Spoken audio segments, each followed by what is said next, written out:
Dans cette région isolée du Pérou, les Indiens Ashaninka ont décidé de produire et vendre leur propre cacao.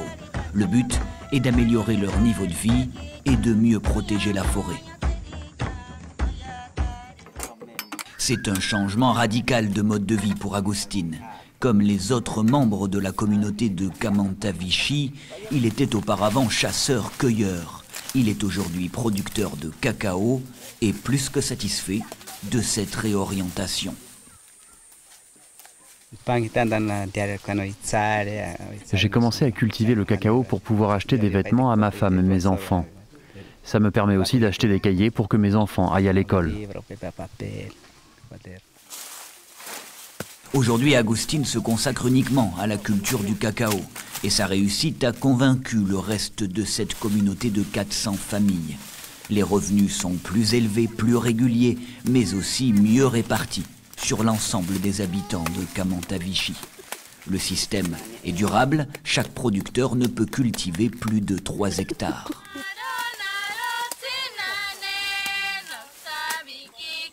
L'abandon progressif de la chasse permet aussi d'alléger la pression sur la faune sauvage. Une vie en harmonie avec l'environnement dans la plus pure tradition Ashaninka. Nous, les Ashaninka, nous protégeons notre forêt, les animaux et l'eau pour que nos enfants continuent à en bénéficier. Le problème aujourd'hui, c'est qu'il n'y a plus beaucoup d'animaux pour alimenter nos familles. Il n'y en a plus assez pour la nouvelle génération et c'est pour ça qu'on doit protéger ce qu'il reste.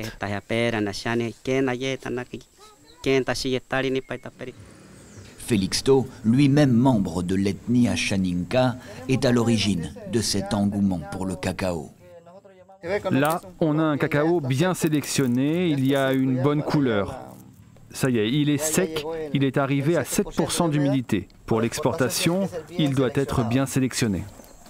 En 2010, Félixto a créé l'association Kemito, dans le but de permettre aux Ashaninka de reprendre le contrôle de leur territoire face aux concessions minières, à la déforestation et au narcotrafic. Félixto fait régulièrement les 15 heures de route nécessaires pour rendre visite à ses différents producteurs dans les communautés isolées. Il contrôle ainsi la qualité du cacao et maintient le lien avec ses collaborateurs. Mais c'est loin de la forêt que la commercialisation du chocolat prend forme. Satipo, dans le département de Junín, c'est là, dans cette ville de 200 000 habitants, coincée entre les Andes et l'Amazonie, que se trouve le siège de Kemito. Ici, Félixto est aux manettes de son association. Il a débuté il y a 11 ans avec 40 producteurs. Il en a aujourd'hui plus de 450. On est en train de montrer que tout est possible et qu'on peut aller loin. Auparavant, personne ne croyait les Ashaninka capables de gérer une entreprise.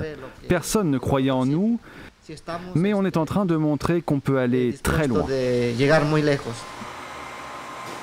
Le fruit de la récolte des communautés indigènes se décline en une dizaine de produits. Du chocolat noir au chocolat au lait en passant par le beurre de cacao, le tout destiné au marché local, mais également international.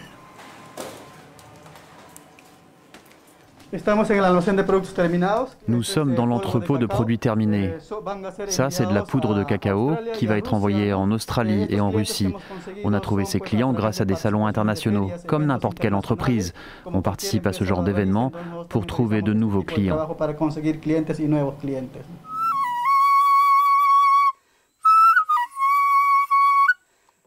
L'association Kemito est soutenue par plusieurs organisations internationales comme le WWF. En 2010, elle a reçu le prix Équateur décerné par les Nations Unies au projet de développement économique durable. Grâce au cacao, les Ashaninka sont autonomes et préservent l'environnement pour les générations futures.